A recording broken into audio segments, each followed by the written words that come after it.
whatever the situation is. And I'm not taking credit.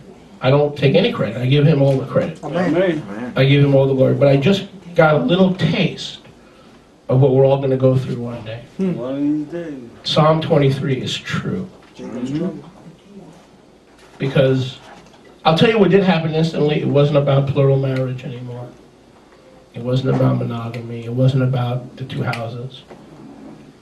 It wasn't about our last day's meal.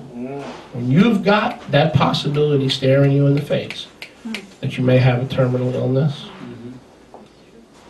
you don't even care what people think anymore. You don't care how.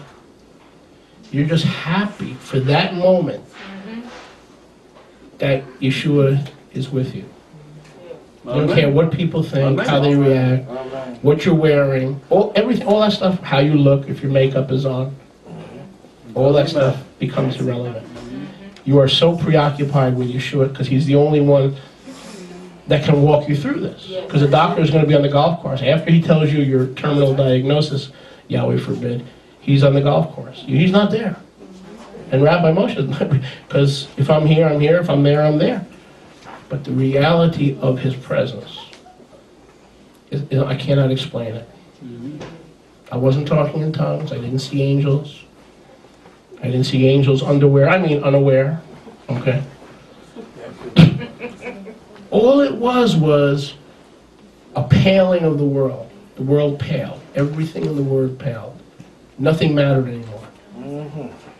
You understand? Nothing mattered anymore. I just knew that he was there if I needed him. And then he told me in the waiting room, everything will be fine. But if Yahweh forbid, if he hadn't told me everything will be fine. You'd be a nervous wreck. No. No, I walked in. But when I started praying, I knew. I knew what it meant to be confronted with that. And you will be. We all will be confronted with that. But when you are, I'm telling you ahead of time what's going to happen. You won't have some religious testimony. Well, I just trusted, No. Nothing in the world matters anymore. It's just enjoying every moment and then realizing that if there is a transition, that he's there with you. And it's no longer life and death. When there is a transition required of you, that he will walk you through that transition. That's the best way I can put it. Turn with me, please. So praise Yahweh. Amen. Amen. Praise Yahweh that there was not any kind of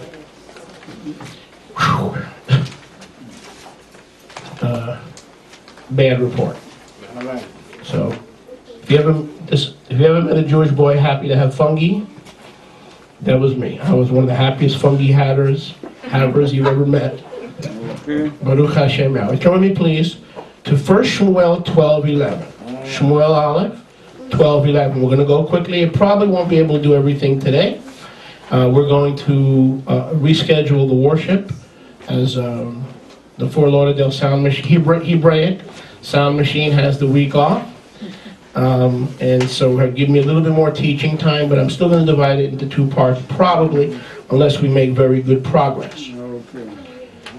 So I'll be preaching for a few hours a message entitled Mourning with Yiphtachs' daughter. Mourning, M-O-U-R-N-I-N-G, with Yiphtachs' daughter. Number one, in order for this message to make sense, we need to know who is Yiphtach. Who is Yiphtach? Come on, my Hebrew scholars. Who is Yiphtach? Japheth. Japheth. Yiphtach. 1 Samuel 12:11. And Yahweh sent Yerubabel, that's Gideon, and Bidon, and Yiphtach, and Shmuel, and delivered you out of the hands of your enemies on every side, and you dwelt safely. So who's talking in 1 Shmuel 12:11? It is the Navi Shmuel, Samuel, speaking in the first person, recounting to the people of Israel that they had now required a king, and he didn't want to give them a king because who was supposed to be their king? Yahweh was supposed to be their king. And so Shmuel says, yeah, but every time Yahweh was king, you got the victory. Every time Yahweh was king, you got the deliverance. Yahweh gave you Yeruvavel. Who is Yeruvavel? Gideon. Yahweh gave you Bidan, another shofet. Yahweh gave you myself, Shmuel, speaking in the first person. And Yahweh gave you Yiphtach. Who is Yiphtach? Jephthah.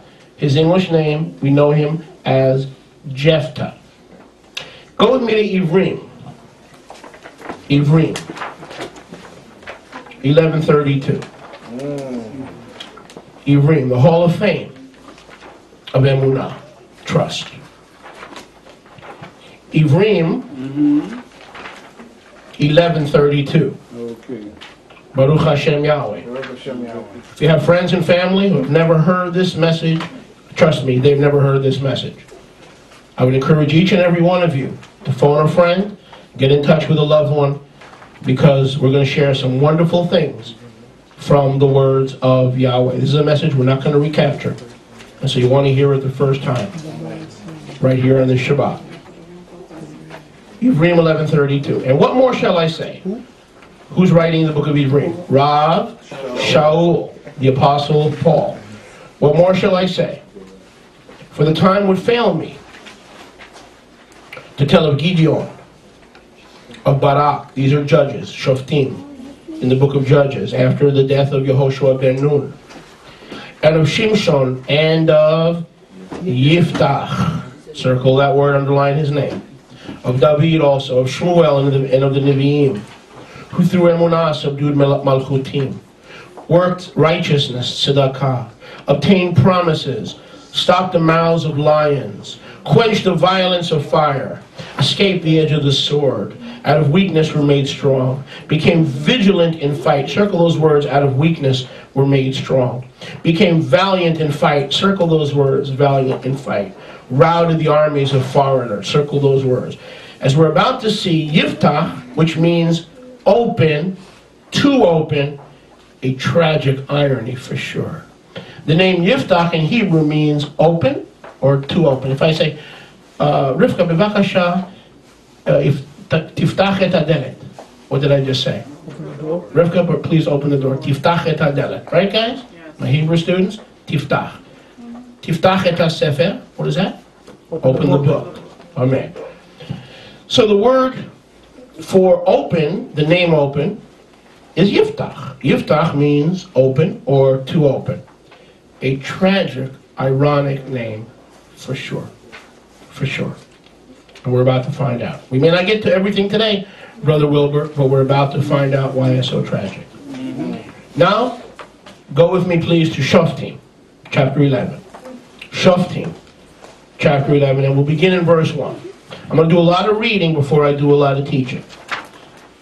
Shoftim, Judges, chapter 11, verse 1. Again, this message, preaching for a few hours, brothers and sisters, mourning with Yiphtach's daughter. We mourn, of course, with Yiphtach's daughter. Who is Yiphtach? Jephthah. Okay, I hate the sound of that Anglicization because it means nothing. Yiphtach means to open, to make open. Verse 1. Now remember, Yiphtach was in the Hall of Fame of Faith. Remember in Ivrim 11:33 it says, he routed foreign armies. He became valiant in fight. He was made strong out of weakness. And boy, there was never a weaker judge in Yisrael than Yiphtach. There was never someone who had more of the wrong pedigree, the wrong race, and the wrong upbringing. There was never anybody who was born more on the wrong side of the tracks than was this man named Yiphtach.